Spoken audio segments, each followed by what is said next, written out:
Gjithsej 200 mbletar nga 14 vende të ndryshme të botës marrin pjesë në garat për mjaltën më të mirë që organizon shoqata Tetovo Honey Awards. Kjo është hera e 5 që organizohen këto gara, ndërsa komisioni ka për detyrë që të bëj analizat organoleptik për të analizuar mostrat e mjaltit të dërguara në garat e sivjetshme. Këtë vit në garë marrin pjesë edhe bletar nga Shtetet e Bashkuara të Amerikës dhe nga Arabia. Edhe këtë vit po mbahen këtu garat e 5 ndërkombëtare për kualitet të mjaltit Tetovo Honey Awards, të cilët e organizon shoqata Qyteti i Bledëve në bashkëpunim me shoqatat si motra nga Tirana, Ulqini, Prishtina dhe Bujanovci,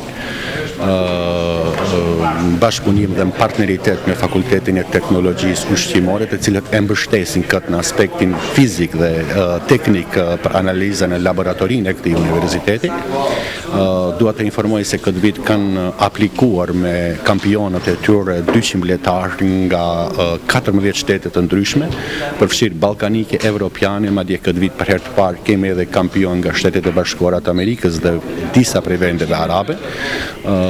Kjo është një ditë ku domethënë Tetova shndërrohet në epiqendra e kualitetit të mjaltit në nivel ndërkombëtar. Ndërkaq analizat e mjaltës do të bëhen në laboratorin e Fakultetit të Teknologjisë Ushqimore dhe të ushqyerit në Universitetin e Tetovës. Patjetër analizat të cilet kërkon nga organizatorët, të cilët janë 5, siç u përmendet më herët, të gjitha të analizat do të kryen, do të jepet verdikti, do të merren pikët grumbulluese të gjithë 200 mostrave dhe në fund do të delet në një rezultat të përbashkët ku edhe do të jepen edhe certifikatat të garuesve.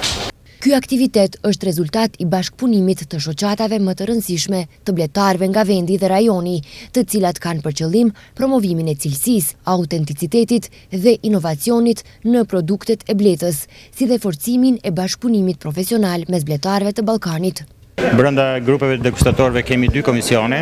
cilët do të bëjnë degustimin e mjaltrave të ndarë sipas kategorive të livadit, kategoria e mjaltit malit, kategoritë e veçanta siç është gështenja ose monor floral të tjerë. Tashmë kjo është një traditë që është zhvilluar gjatë këtyre viteve, edhe gjithë mjaltrat pasi përfundojnë këtë elementin e degustimit, që është gjysma e punës, kalojnë pastaj edhe në analiza laboratorike dhe kur bashkohen të 2 rezultatet, atëherë jepet edhe vlerësimi i plot sipas pikëve të gjithë secilit mjalt edhe vlerësohen ato që janë më të mirët me medalje, sipas pikëve, edhe ato që kanë problematika nuk vlerësohen, por njoftohen që kanë pasur problematika. Në ndërkohë, bletarët thonë se mjalta që prodhohet është cilësore, por nga viti në vit ka më pak sasi të mjaltës, kjo për shkak të ndryshimeve të kushteve klimatike. Respektivisht sot është mbledh komisioni që bën vlerësimin organoleptik të mjaltrave,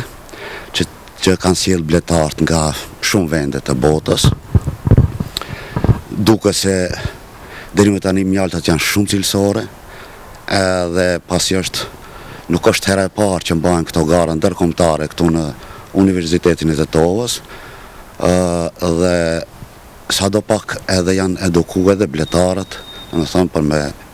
bë mjalt, për me sjell mjalt më cilësore të pastër në gjitha aspektet. Ky aktivitet organizohet nga shoqata e bletarëve Qyteti i Bledëve Tetovë, shoqata e bletarëve të prefekturës Tiranë, shoqata e mjaltit Prishtinë, shoqata e bletarëve Ulqin, shoqata e bletarëve Apikula nga Bujanoci.